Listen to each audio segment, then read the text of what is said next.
I think in the beginning, we really treated it like a big research project because I think we were also dragging our feet a bit around, are we really going to do this? And being second-time entrepreneurs, there was that consideration of we know what it takes. We know how much of our lives we have to give to this thing to make it work. And we have to know that if someone else did this, we'd be pissed. Mm-hmm. Both Of a Kind and 831 really, I think, celebrate and encourage the sense of almost like ownership that you get about something that you're really excited about, right? Like, we want people to have that same sense of fandom that you have for a band that you discovered before anybody else did. Hi, everyone. Welcome back to the 2%. I'm your host, Anu Dugal, founding partner of Female Founders Fund. Erica Cerulo and Claire Mazur first made their mark with Of a Kind, the e-commerce platform that introduced independent designers to a wider audience and reshaped how people discover new fashion. Now in their second act, they're building 831, a new venture blending media, community, romance, and storytelling. Let's dive in. This season of The 2% is brought to you by JP Morgan.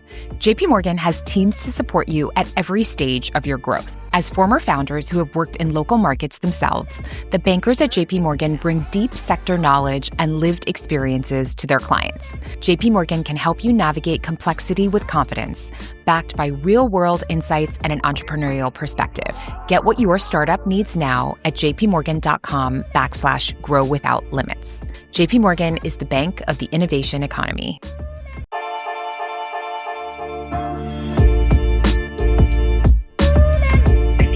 Is female.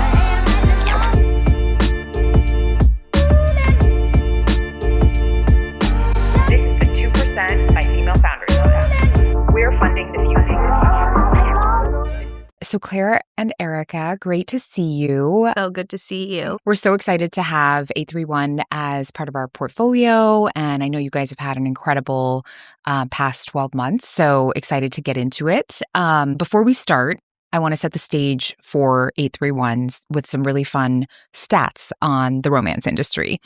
I think, for us at Female Founders Fund, and I think for you guys as well, romance is not really, wasn't on our bingo card for from an investing standpoint. But I think that, there are a number of factors that I think have drawn us to this category, and I think you guys as well. And so maybe you guys can start in terms of, what really drew you to this, now being serial entrepreneurs. Claire, do you want to start? Sure. I mean, initially what drew us to the category was being readers of romance. And, Eric and I have worked together now for 15 years. And during the pandemic, we had wound down our first company and were sort of, coping with the pandemic in the ways that everybody were. Yeah, everybody was at that point. And one of our primary coping mechanisms was romance novels, which are incredibly immersive, which are incredibly escapist, and have a guaranteed happy ending. And so the comfort that we were finding in them was significant. It had a real impact on us. And so what that led to, because of the nature of our relationship, was endless conversations about it. And not just about the books and sort of what we were finding in them, but the community that we saw around the books. Because you finish a romance book and you're devastated that it's over and that that experience is over. And so what we were doing was turning to the online community who had also read the book and finding what I sometimes joke, it's like the hair of the dog for the book hangover, right? And so we started to get really interested in what we sort of saw as the cultural impact of these books going so far beyond the reading experience, right? It was like permeating different spaces from Instagram to TikTok to, women's conversations offline as well. And so that, I think, was the first thing that drew us to it. And for better or worse, our obsessions always just end up becoming part of our professional life. That is the muscle we have honed. Well, and I think we've talked about this, and you're just a huge reader too. And I think being immersed in that world and then seeing where romance sits in that space, and that, there's so much talk about the decline of reading, and that, 50% of people didn't read one book last year. Romance readers, there are 30 million romance readers in the US, and half of them read a book a week. So we are talking 50 plus books a year. Mm-hmm. And I think, yes, part of it is just, romance readers are voracious readers. And I think, there's obviously something about the formula and about the content itself, but also the opportunity to bring more people into that fold and invite people who maybe aren't in the habit to get into the habit and to see what the magic is. Well, and similarly, I mean, unsurprisingly, so many of our conversations about romance and so many of the conversations we're having were also just about women's love lives, sex lives, dating, romance, these human topics, interaction. yes, these topics that ultimately felt incredibly consequential, and that were, to us, it was so clear that the louder the romance conversation got, the larger the influence was going to have on culture and mainstream culture. And so what was interesting to us when we were thinking about exactly this dynamic that Erica's talking about of like, can we bring more people in, is not, yes, can we bring more people into the reading fold, but can we also bring more people into this universe that sort of prioritizes women's joy and pleasure and desire, and what kinds of consequences might that have on a larger sort of like macro scale if we are all thinking about things in that context? And even just like, there's sort of smaller things, right? I'm in my early 40s. During the pandemic, I had small kids, been married for a while, so had so many of my friends, and everybody's like, oh, my marriage is so stale, my sex life is dried up. It's like, go read one of these books. Let me know how it goes, right? And there were like these little things where you're like, I feel like these books, like, they're having an impact. Yeah, having a meaningful impact. The other thing we were seeing as we were, in these spaces and in these worlds, and as we were looking for the hair of the dog, is just really identifying, I think, the fact that like this does not end with the book. It starts with the book. And what are the ways that we can feed the readers, like, who are like us, who are like, I want more. I want to know what that team's jersey looked like. I want to know, I want to sing the songs on the karaoke playlist. And so when we were thinking about 831, it was like, God, how do we build a world where books are the foundation?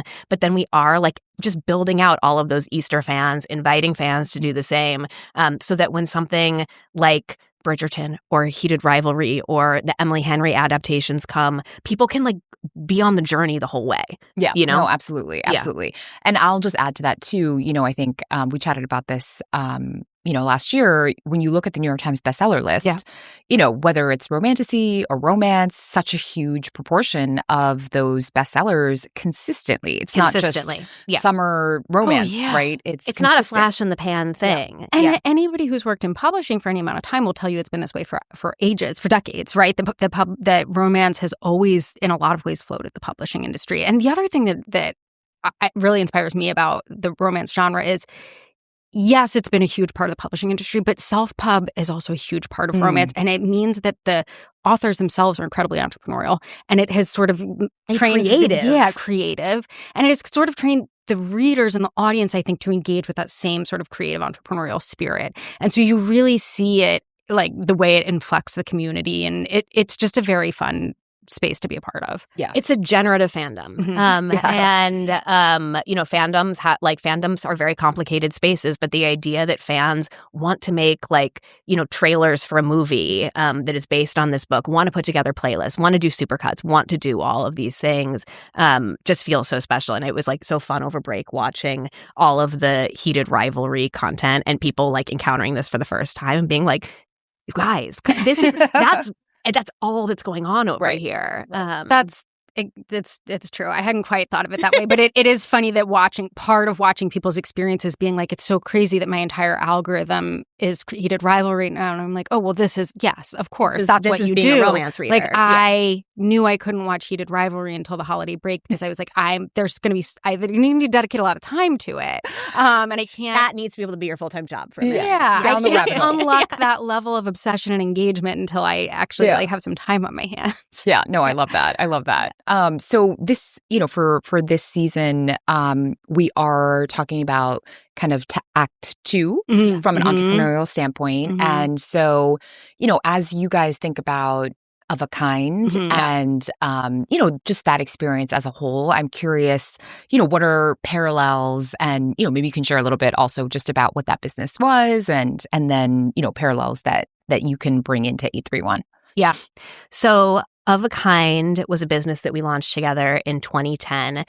It was very early to the content and commerce space, so we commissioned emerging designers to create limited edition pieces that we sold on a site and then released them in conjunction with stories about the designers to give people this sense of who is this person? What are they doing on their free time? And it was right as I think people were starting to move from physical retail spaces to online retail spaces, but it just felt so neutered of emotion and any sort of context or texture. And so we worked with almost 450 designers over the 9 years that we ran Of a Kind. We sold it halfway through to Bed Bath & Beyond and stayed on to run it for 4 years under that entity.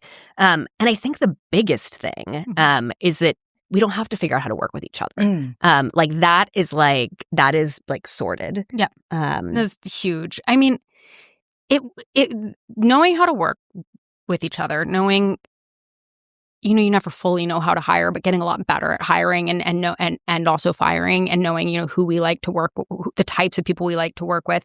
And then I think one of the most honestly beautiful things about the experience of starting this business and it being our second time was the trust that people had in us when we'd say, hey, do you want to work with us on this thing? And they'd say, oh, sure. Let's do it. Right. There was, and it felt earned. It felt like we've shown you that we follow through. We've shown you that we can do these things, and what our work ethic is like, or what our approach or our perspective. And so even, when I think about our design team that we part from, which is an agency called C47, and we have known the founder since 2011, right? He saw us all through Of a Kind. He gave us space to throw one of our first pop-ups, and we'd always been in touch, always wanted to work on something. And when this came along, it felt like such a privilege that he and his team were willing to work on this thing. And I don't know that any of them had ever thought about romantic fiction in a real meaningful way, but they dove right in. They were teaching us that, they were pulling references that we didn't know. I mean, they're about.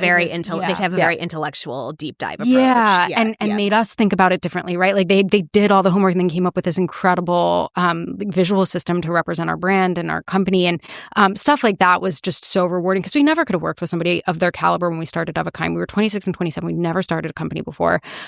We were just sort of blindly reaching out and saying, hey, you're a graphic designer. We didn't know the difference between a front end and a back end web designer. I mean, or developer. I remember that was a big learning in 20. I remember the aha moment of being like, oh, those are two jobs. Got it. But the similarities between the companies themselves is, one, using storytelling to move product in a way. I think it is the biggest thing in building these one's universes. Kind of flipped on that. 831 is sort of like the flipped upside down version of a Kind. We're starting with the story and then building out the product and the universes and the events and all of that. And Of a Kind, we started with the product and then built the world around it. Yeah. The other thing I was thinking, also because of heated rivalry, as I was watching this sort of cultural phenomenon take place, is that both Of a Kind and 831 really, I think, celebrate and encourage the sense of almost like ownership that you get about something that you're really excited about, right? And we, with both businesses, have really wanted our audiences to sink their teeth in deep, right? Don't just consume this thing. You don't just buy a necklace. You just read a book and move on to the next. Let's go deep together on this thing. It's a passion. Yeah, exactly. And that was very much one of the founding premises of a Kind of we're going to sell these emerging designers. We want people to have that same sense of fandom that you have for a band that you discovered before anybody else did, so that when they get big, you have that I was here first. And I think with the books, it's the same thing of we're giving you this book, but help us sort of create the world around it, right? Write fan fiction, do whatever to make this something bigger than just a book. Yeah. And, I think one of the things that has really kind of stood out to me, just having now worked with you guys over the past few months, is that as co-founders, it's rare to have two people come back together, right? I can't think in our history of investing in 75 companies, it's actually quite rare. Yeah. And so, I'd love to maybe just talk a little bit about your lessons learned, because I know there's folks who listen who, are thinking about their next venture, and, who do you do it with, and what are the lessons learned, and any advice that you guys have? Yeah. We just saw someone before we came here who brought up a competition in her workplace, and that there was this sense of she's not that kind of person, but a new person was brought into a parallel role and they're suddenly competing with her. And I was like, God, we just really don't have that. And I think that you do have to sort of actively fight it in the early stages to not play a comparison game. And there were people who tried to pit us against each other. And, there were things that were said that were just no, not one of us is in charge here. That is not how this works. We are responsible for different things. We defer to each other about different things. We consult each other about things. But I'm not her boss. She's not my boss. Right. That's not how this works. And so I think being very conscious and being concerted that you are not in competition with each other. And then I think related to that is a willingness to be vulnerable. And to say like, this, like, I thought that meeting was terrible. And like, I actually need like 15 minutes to just like rattle off all of the things that were terrible about it. And I'm not even looking for you to solve the problem. We just need to like go through this. Or like, I don't have it in me this week to manage this thing. Or I'm feeling so excited about this or whatever it is. Yeah, honestly, I mean, that's true that the feelings sharing of it all is such a productive thing. If I say like, if I openly say to Erica, I am procrastinating on this thing, I don't want to do it. All of a sudden the shame is gone because I've admitted it, and the shame is like half the blocker, right, of to getting something done. I think those little things are so valuable, and I think sometimes people feel like they're a waste of time, right, or you don't have the time in the workday to talk about that stuff. But I don't even think for a minute about us not having the time. It's like we consciously build into our weekly meetings, which we have twice a week, that the first like 20 to 30 minutes is going to be like catching up, right? And like that sort of stuff. And we can't get on to the other stuff before. And I think that is so fundamental to a healthy working relationship, because everything that follows the catching up is informed by what we shared, right? Yeah. Like I can interpret what she's saying differently. I understand the context because I know that she's anxious about this project, or she had a rough morning, or someone in her family is sick, or whatever it is. And listen, that's not every workplace and it's not every work relationship, but I have really learned how important those pieces are to the other work that gets done that doesn't seem personal at all. Yeah. And like on the other side of that too, though, is as close friends as we are, it took us a long time to understand that there were certain sort of like classic traditional workplace structure things that could actually really help us. And it didn't seem like we needed it because we talk all the time. Right. And then we're like, a weekly meeting at a set time with an agenda. Turns out useful. That really helps. Useful. It can't just all be across the table from each other. Yeah, exactly. So I do think it's been about honoring sort of like both how the friendship, informs the work stuff, and how the like sort of classic work stuff strengthens the partnership too. I think the other thing that we reference a lot, and this is something that we started seeing a management coach about 5 years into working together, and we've been seeing him now for a decade. And one of the most important things that he taught us, and that the structure of our meetings with him taught us, is that almost nothing is an emergency, and almost everything will benefit from like a little bit of time, right? So like when we had an office, we sat at a couple's desk. Now we're on Slack all day. All day I'm fighting the instinct to just Slack her the thing. Like be like, did you mean to do that? And it's like, what do you think about this? Yeah, I'm anxious about this. Can you just, and you're like, it actually, like, I'm going to put it on the agenda for the next time we meet. And by then, I'll probably feel somewhat differently about it. Or it's just like, it's just not important that I need to interrupt her workday with it. Whether that is like truly a quotidian little like utilitarian question, or a bigger picture, like, I've been feeling weird about this. Can we talk about it? It just almost always benefits from having a time and place to address it. I think it's easy when you work really closely with someone to fall into the instinct of, I'm going to ask this question or solve this thing to get it off of the to-do list, when in fact putting it on an agenda can also get it off of the to-do list without interrupting the flow of the day. Yeah. No, I think that's great advice. Yeah, that's great advice.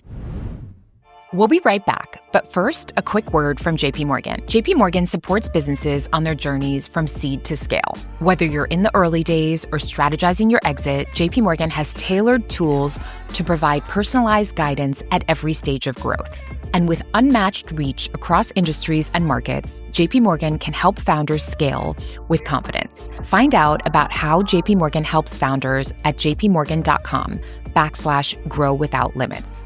JP Morgan is the bank of the innovation economy.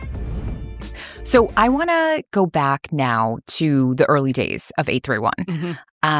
And maybe just start with, early days. You guys are kind of brainstorming, figuring out what this business can look like. It's, I think hard in the early days, as we all know, to kind of get that first brand, that first customer, that first author. So tell me how that came about for you guys. I think in the beginning, we really treated it like a big research project, because I think we were also dragging our feet a bit around, are we really going to do this? And being second-time entrepreneurs, there was that consideration of we know what it takes. We know how like much of our lives we have to give to this thing to make it work. And so this has to be so worth it to us. We have to just be so like over the moon excited about this and the opportunity. And we have to know that if someone else did this, we'd be pissed. And so we just started having a lot of conversations that were a bit sort of like informational interviews, generals, which is the same thing that we did with Of a Kind ultimately. And in those meetings for Of a Kind designers, people would say, well, when would you need a sample? Like at the end of the meeting. And it kind of became the same thing with these conversations where we would start chatting with authors and being like, it's just something that would be interesting to you. And they'd say like, oh, you should talk to this friend. And then all of a sudden we were having these sort of like author onboarding conversations. And the first, getting those first deals was like getting over hump for sure. We did have one of these like very magical moments, like, similar to what Claire was saying about our design agency C47, where the author of our first book, Alexandra Romanoff, the author of Big Fan, when we emailed her, she was traveling and she responded and she was like, I have a necklace that I bought from Of a Kind in my bag. Oh, wow. Wow. And so we did just like really have trust with a certain set of, writers in a community and people who understood who we were and what we were about that really got us over the threshold with certain people. The rest of our first authors had never heard of us. Upasana Bharat had never encountered us, and your pitch to her, because she was like, I hadn't ever really thought about writing a romance. She's very interested in relationships and very interested in that whole She was world. like, she'd never published a book before, and she was like, if this is my first book, can I only ever be a romance author? And I was like, I think it's more like Dancing with the Stars. Like nobody thinks anybody goes on Dancing with the Stars to become a ballroom dancer, but you do the very best you can, and you like honor the creativity and the strength of the process and the talent, and like you're going to do that and show off that you can do this thing as a performer. And then you go do whatever other creative thing you do. Yeah. I love that. So one of the things that really stood out in our early conversations was, I think Hinge had used for marketing, they'd done these short romances in the New York City subways. Yeah. And, from a cultural zeitgeist perspective, it was pretty noteworthy. It was like loud. And they asked Upasana, that same author, because they had found her through her 831 book. So, I guess the question I have is, how does this kind of tie into the current zeitgeist from a dating perspective and where we are? Because obviously for Hinge to take this move, reflects something. It's something we think about a lot. And when we talk about those early conversations that we were having about romance during the pandemic, that was also when attitudes towards dating apps were starting to shift in a bigger way. And it was pretty clear that romance as a genre and its growing popularity and its growing presence in online conversations was sort of pushing aside the influence of dating apps when it came to how people were thinking about dating, right? When you have Tinder and Hinge and all this stuff as the main mechanism through which people are finding dates and going on dates, it shifts what romance looks like and how people think about romance and dating. And it seemed pretty clear that as people were tiring of the apps and diving into romance, that romance was, as a genre, was a thing giving people new ideas about what dating should look like, what a respectful partner looks like, what an exciting sexual experience could look like. And that felt really interesting. It was like, we could see that shift happening. And I think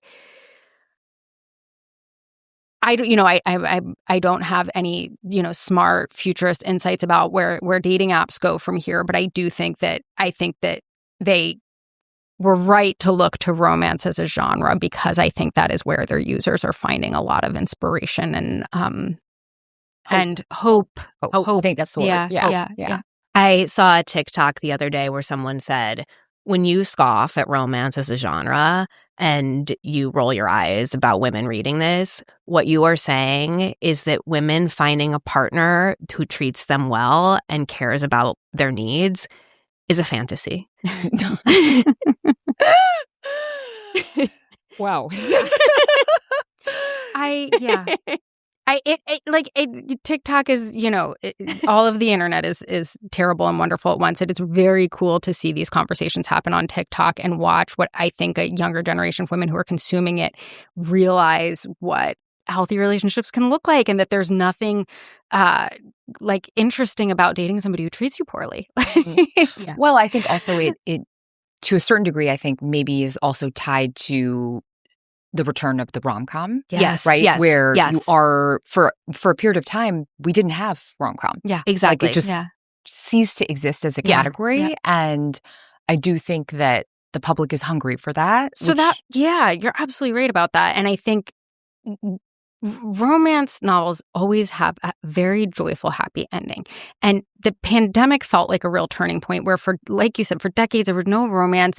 Every movie and TV show that was being held up as the best art of the year was like trauma porn. Mm-hmm. It was tragedy. And it wasn't good art unless it totally like kicked you in the stomach and made you cry. And we were reading these books like, wow, art can be wonderful and great and also so joyful. And why did we lose sight of that? And I do think we're starting to see a turn towards that, where people are like, what's so bad about being happy? What's so bad about being happy? I mean, I used to read a lot of dystopian novels. I can't read dystopian fiction at this point. Like, we're in it. Like, who imagine seeking that? Like, I just, No, Yeah. that's great. So, one of the things you guys touched on earlier is really this idea of taking these books and creating kind of worlds and using a cinematic universe approach. And maybe we can start with exactly what the 831 business model is today and then go into ultimately, where do you want to take this? Yeah. So currently, we commission 40 to 50,000 word novellas off the back of an outline and a sample chapter. And then we work with the authors and developmental editors who are like just true romance heads, artists, scientists, like who really know their way around it, who do multiple rounds of edits on the book so that it is getting that like classic romance feel and arc that we all sort of like know and feel in our bones. And then as that is all coming together, we are thinking about what are like the world building things. So in the book Set Piece by Lana Schwartz, she wrote in a wrap gift a wrap party gift that says the Just Okay Gatsby, because it was a remake of The Great Gatsby. And in the first draft, we were like, well, that's it. Like, of course, this needs to be, we need to be making this sweatshirt. And so, it's happening in those ways. We have a team who's brainstorming the events and what are those tie-ins. And it's really like getting the team and the authors all together to like really what are all of the ways, what would be exciting as a reader to see and to get to experience reading this book, and then thinking about longer term, what are the screen adaptations, what are the like larger scale events, what are all of the ways. Is there like a video game version of this thing? Is there like a print product that could be interesting? And even just in small ways, it's really fun to do it on social media, right? Like with the book, Erica was talking about Set Piece. It's about two very busy people working in entertainment, and so we did their shared Google calendars where you could see all of this stuff. And it was really fun for people because it's hyper specific and detailed and there's these references in it. And it's like, yes, you get to step back into the world of these people for a moment. You've already finished the book, but here's a moment to like enjoy that world for a second. Yeah, you have to share the candle. Yeah. So Comedic Timing by Upasana is a book where scent plays a big theme and specifically the scent of the male main character. And so we were like, well, of course we have to create a candle so you, the reader, can smell for yourself what this man smells like. So it's like sandalwood, sweat, and pasta water, because there's pasta water also plays a role in a scene in the book. And the candle looks like the book. It matches the book. So it's also this aesthetically pleasing experience. So good. So good. So, when you think about kind of what has taken place to date, you guys have published how many books? 7 books or 8 books as of like 2 weeks from now. Yeah. Amazing. And obviously big plans for 2026. Yes. I'm curious, what has been kind of an unexpected reaction from your customer base? Because I think ultimately, when you start a business, you assume X is going to happen, and very often something completely different happens. So I'm curious, anything come to mind? The biggest one has been that people buy books from us directly on 831stories.com. The sort of expectation on our part was that we would be relying on the traditional bookseller distribution system. And boy, do we. Like, listen, we sell a lot of books through booksellers, and we're in over 500 booksellers in the US, and we have some international distribution as well. However, we have a very healthy e-com business on 831stories.com. And the assumption was people only buy books on Amazon, right? Or at their local indie bookseller, right? Yep. People don't buy books on other people's websites. And I think I really credit Shopify for creating a really like universally easy checkout experience that wasn't what it was at Of a Kind, right? Or when we had Of a Kind, Shopify was not what it is now. Yeah. And so to 10 years, however many years later, to start another business on Shopify and see how accustomed people had become to checking out on Shopify easily because their information was stored. That Shop Pay. Yeah, exactly. That Shop Pay. So, and how that's shaped our business in a meaningful way is that we always knew that we would have some sort of a membership program for 831 for, you know, the true fans of the business and the books. We didn't necessarily know that this like subscribing to books would be such a big centerpiece of it. But right away when we launched pre-orders for our first book, before anybody had read a single book, we started to get emails that said, could I just subscribe to receive every single one? And so now in a lot of ways, the subscription piece of our business is a big piece of it now, and it will be an even bigger piece moving forward. It's forced us to, and I'm sorry to say this in front of you, to reference like a dying industry, but it's forced us to think about magazines, right? Because there's like a lot to pull from the way that they have approached building their brands, marketing their businesses, and catering to subscribers, and also the people who are not subscribers and are just finding that print product somewhere else. And so it's been a really fun thing to think about. And obviously, from a business perspective, just incredible to have that direct relationship with your customer. It's just, if we had known we were starting an e-commerce business when we did this again, like, I don't know that we would have, we hadn't even figured that in. Yeah. And so it's been fascinating also just operationally what that has meant for us and the different levers we've needed to pull as a result. And, finding the right warehouse, which turns we're on our third warehouse. And guess what it is? Now we are at the warehouse that we worked with at Of a Kind. Of course you are. Right back where we started. And they are, the Lori Industries, the greatest fulfillment center in the world. Yeah. But it's just, it is fascinating to be like, wow, we really thought we left this. We did not leave this. No. Yeah. So I guess, as you reflect back on these 8 books that, have come out last year, what is there any signal in kind of early days when a book comes out, or even before a book comes out, that can help predict kind of the success of a book?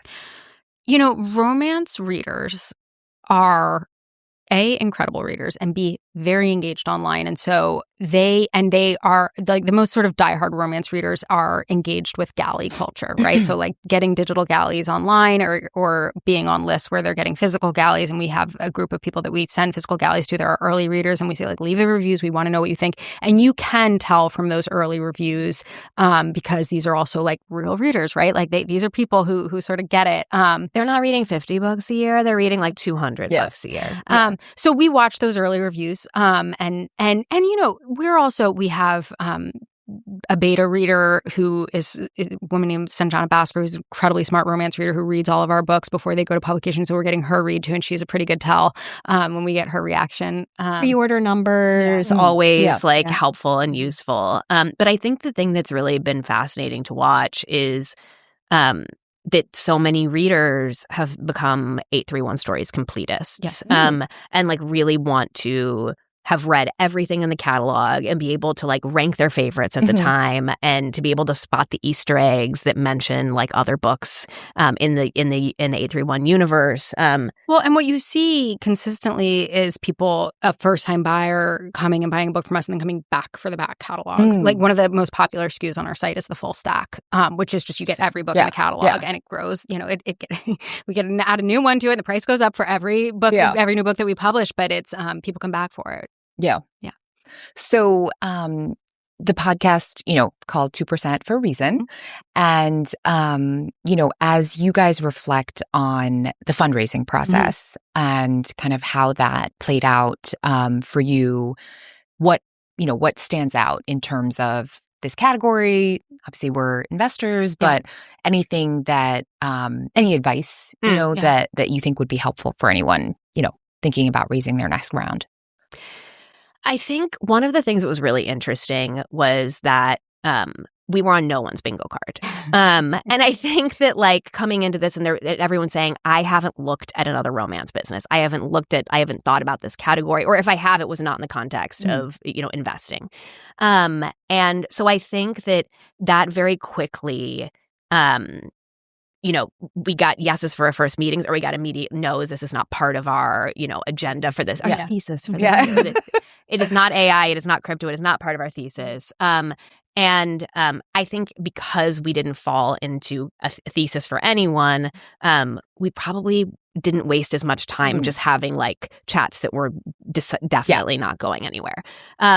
The other thing that came up a lot, and I would be really curious to see what fundraising conversations would look like now, but was AI and like, can't AI write the books? That was like a very common question, and having not to like smoke out our ears situation, just being like, no, like no one wants to read books written by AI. People want books written by authors. Like that is like, do you want to read books written by AI? I think all of that was like very interesting to feel out.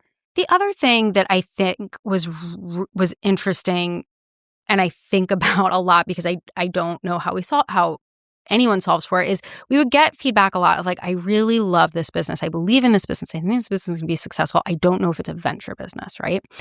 And our take has always been like, listen, we're so steeped in this industry and we've watched it and we have such conviction in the vision that it is that we don't question that. That said, I understand enough about venture to understand what they meant by that and how they came to that conclusion. And I think that there's such a lack of diversity in funding vehicles and funding opportunities for businesses. And I think a lot of like women-focused businesses fall into that sort of, I don't even want to call it a gray area, but that, like, right, the gap that falls between those, what is like, I don't know, getting a small business loan that doesn't exist anymore, right. And venture, or like having rich friends and family who are, So I would think about that a lot because we'd hear it from people that I really respected and that I genuinely believed that they saw the potential in the business, but they have their own job, and requirements to meet. And so I think it's something to, I guess I frame this as advice to anybody going into the process to sort of get clear on that and have an answer for it. And if you do think that may be feedback, because I think it's a tricky thing to navigate, and it is also, it's a commitment to take on venture capital. Yeah. No, absolutely. I think that's great advice. Yeah. So, in closing, before we get into our lightning round, as you think about this second act, any lessons learned that you're thinking or doing differently as it relates to the company, the team, how you guys are leading? Anything come to mind? I do think we have had to have internal clarity around what we want our relationships with our team to look like. Because we were younger when we started our first business and we were hiring people who were a lot closer in age to us. Even if these people weren't our friends, it was hard not to relate to them as friends and to worry a lot about what they thought of us. And I think the gap in between our two businesses has really crystallized my ability and like honed my ability to know that there's a difference and to know that nobody who's working for you is always going to think you're right. Nobody who's working for you is always going to like you, and that is okay. Yes. Yeah. I think, we are currently fully remote.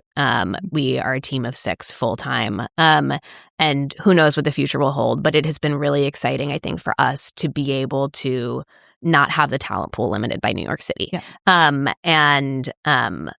We have an employee who lives in LA. We have 2 employees who live in different parts of Georgia.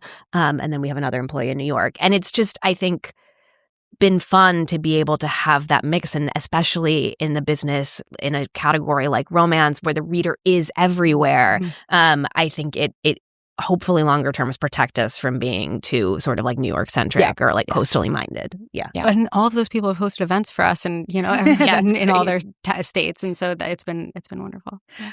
Awesome. So we are going to move into our rapid fire round, lightning round. And I'd love for you guys both to just answer with what comes to mind first. I'm going to start with, of course, your dream 831 collab. Gosh. I mean, you just brought up Sarah Jessica Parker before we started recording, and she would really be an incredible one in so many ways. We talk a lot about the potential to bring in an 831 author who is like a romance legend, and Danielle Steele is like the person who we're like, God, how amazing would it be if we got Danielle Steele to write an 831 novella? Good one. Yeah.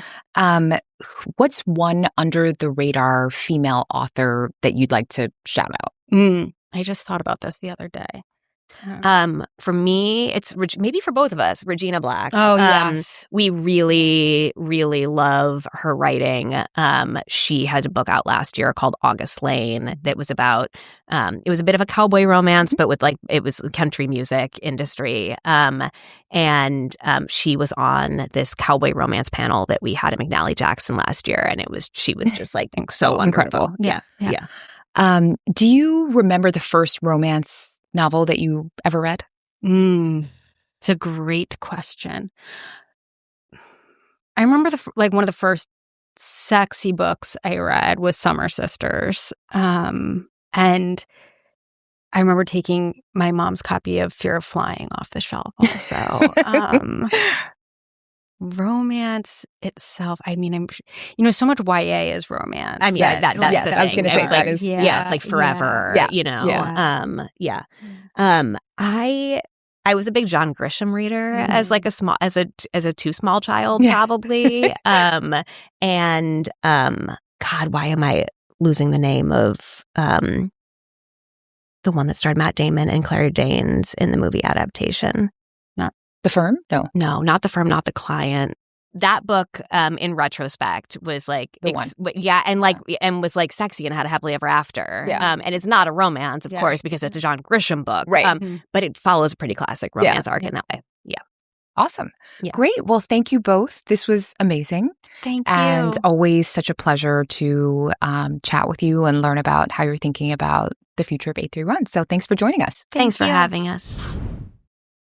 That was our conversation with Erica Cerulo and Claire Mazur. We hope you enjoyed hearing about their evolution from Of a Kind to 831.